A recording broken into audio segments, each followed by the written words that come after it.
Good afternoon, ladies, gentlemen, and non-binary peoples. This is Bronson's My Enemies Necessary Fantasy Football Talk for Thursday, September 22nd, 2022.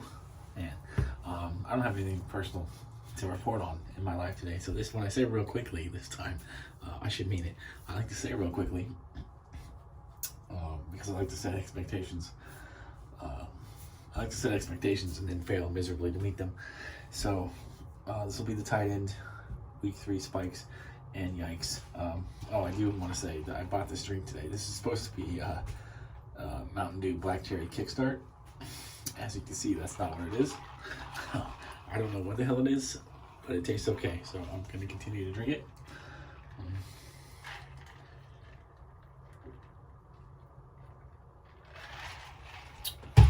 Just another instance of life disappointing me.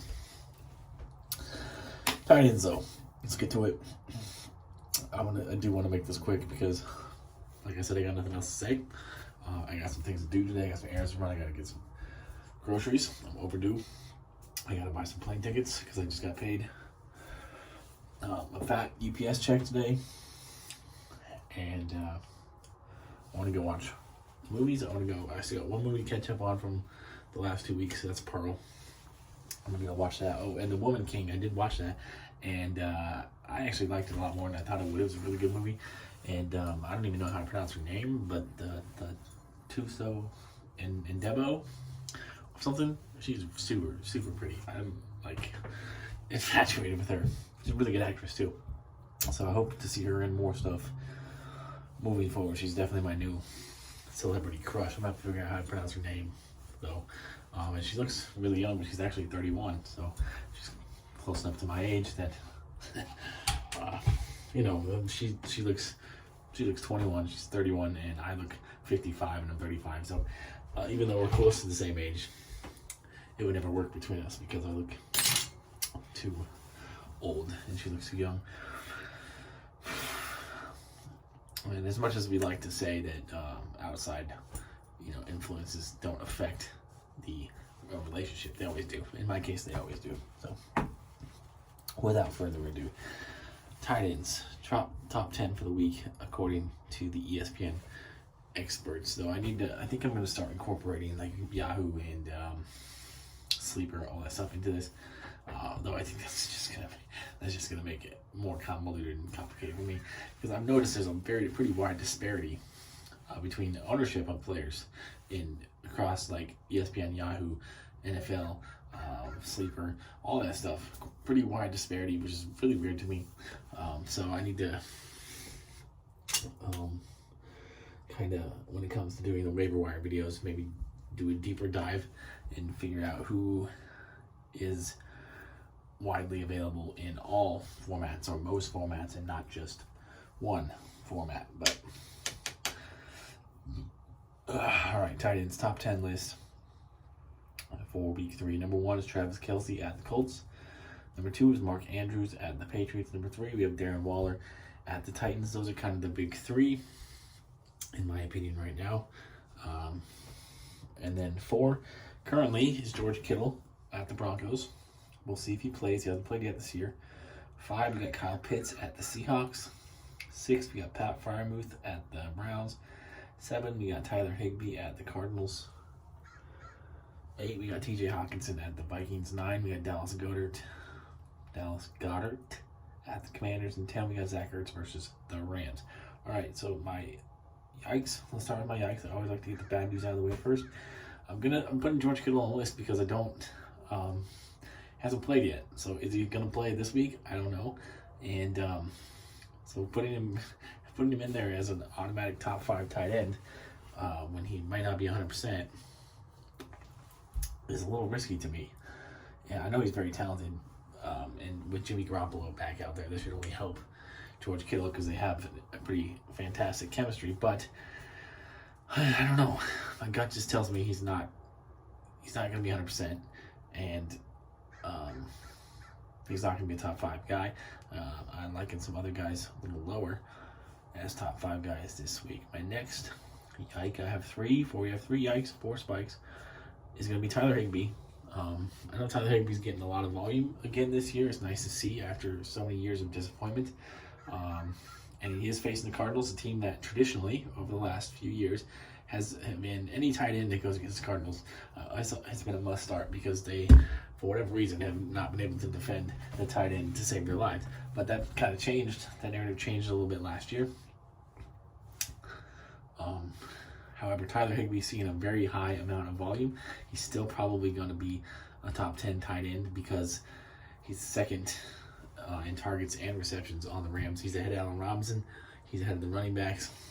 So, and to think the Rams Cardinals will probably a lot of points in that game. The Cardinals defense is giving up is on a historically bad trajectory, giving up yards. So you think Tyler Higbee is going to benefit. The problem I have with Tyler Higbee is he's proven to be unreliable. He's not scoring touchdown. He hasn't got a touchdown yet. And he's not really someone that Stafford looks for in the red zone. And I just have a hard time with Higbee at 7, even though he's probably a good start this week. It's probably top 10, definitely top 12, 7. I just a little shaky on 7. And then at 8, we got TJ Hockenson. TJ Hockenson's been pretty mediocre this year. I don't even think he's in the top 15 among tight ends. And against the Vikings, I don't see that changing. The Detroit passing attack, or the Detroit offense in general, has kind of moved away from TJ Hockenson. And Amon-Ra St. Brown is the dude. DeAndre Swift is the dude. He's got a lot of carries. Jamal Williams got a lot of carries. DeAndre Swift's getting a lot of catches. Especially in the underneath area where you would think TJ Hockenson would be the priority. It's going to DeAndre Swift, and that's probably the right choice. DeAndre Swift's a lot more talented than TJ Hockenson. Hockenson. I wanted no part of Hockenson coming into this year's draft because I just think he was going too high. And so far, he hasn't put up a top 10 week yet. I don't see that changing against the Vikings. He's outside my top 10. 8 is too high. Now for the guys I'm spiking.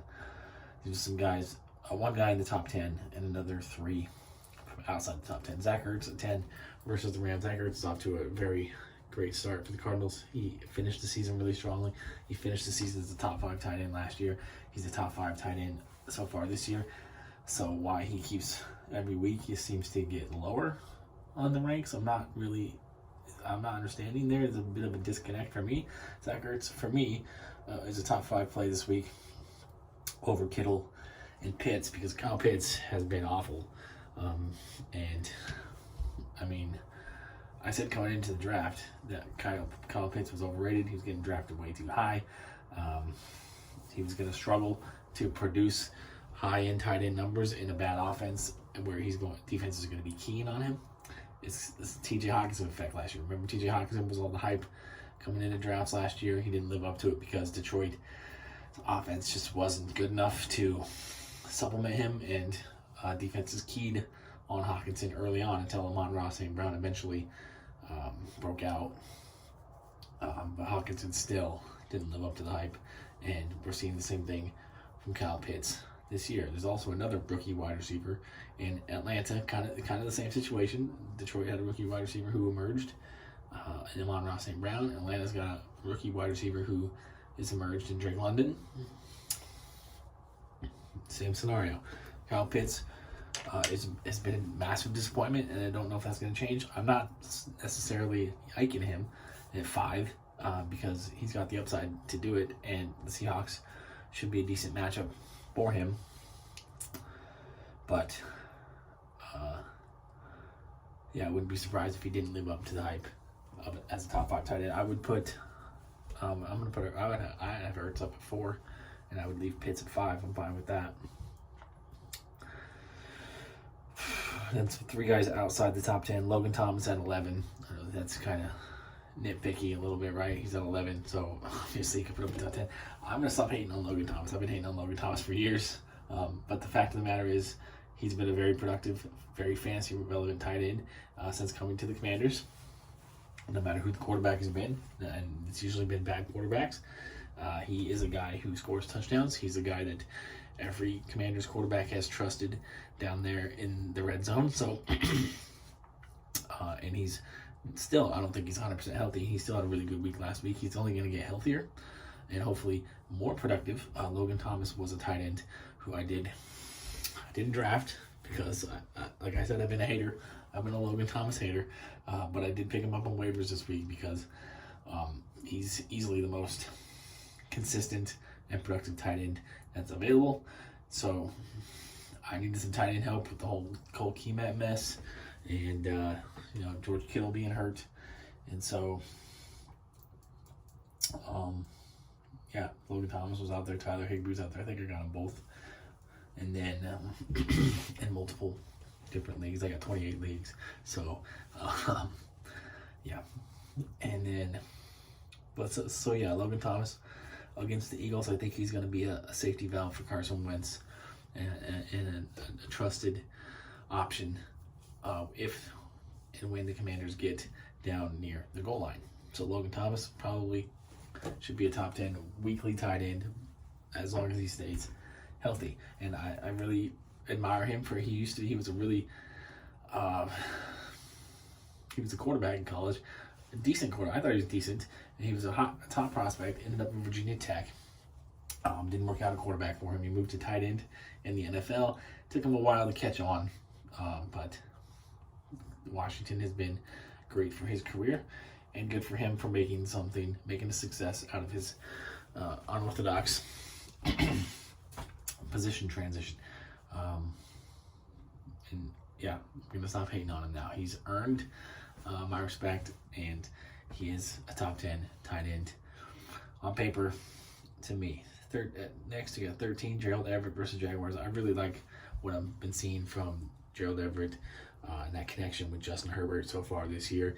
I don't see any reason to think that won't continue, even if Keenan Allen does come back. Gerald Everett's seen enough targets, enough volume, enough production to warrant being a starter in a 12-team league. So 13 for me is a little high. I mean, a little low. And I'd probably definitely move Logan Thomas into the top 10, moving T.J. Hawkinson out. Yeah, can't put Gerald Everett in the top 10, but definitely put him in the top 12. So 13, a little low. 12, I'd have probably 11-ish. I don't even think I'd have T.J. Hawkinson top 12 at all. Gerald Everett versus the Jaguars. If you're hard up for tight ends, Gerald Everett's a pretty good option. Even in a 10-team league, he'd be okay. And then at 18, my boy Irv Smith versus Lions. Irv Smith was so close to having a huge day last week against the Eagles. Here, I think that same situation with Logan Thomas, as he gets more healthy, more comfortable in that offense with the Kirk Cousins connection, because it's been a while since Irv Smith played any football. These last 2 weeks, he's going to get more comfortable, and he's going to only get more productive because Irv Smith's a hugely talented tight end. And I cannot wait to see how he develops. I hope he stays healthy. That's only going to enhance the Vikings offense. And Irv Smith is a tight end that you probably going to want to snatch up now, because I think he's going to have a big week, and he's only going to continue to get more productive and better. He's not going to be available on the waiver wire for long. He's just outside my top 10 this year. I probably have this week. I'd probably have him at 12. And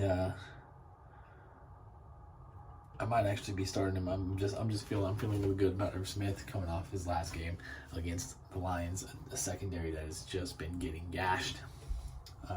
So far this year, the defense is going to key on Justin Jefferson, so that's going to open up a lot of opportunities across the middle for Irv Smith. I'm excited to see him in this game on Sunday, and I really hope for a bounce back game from Kirk Cousins as well. So